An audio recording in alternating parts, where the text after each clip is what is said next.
Senator McCoy here with Unique Corporation. We're working back on the 57 Arena Craft.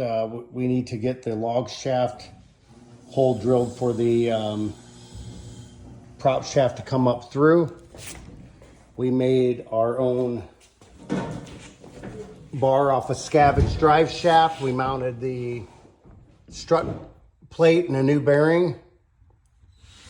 And we mounted 2 screws to the bottom and we're supporting it with the jack. We're using the Forstner bit and the block as a bearing to go through the bottom of the hull.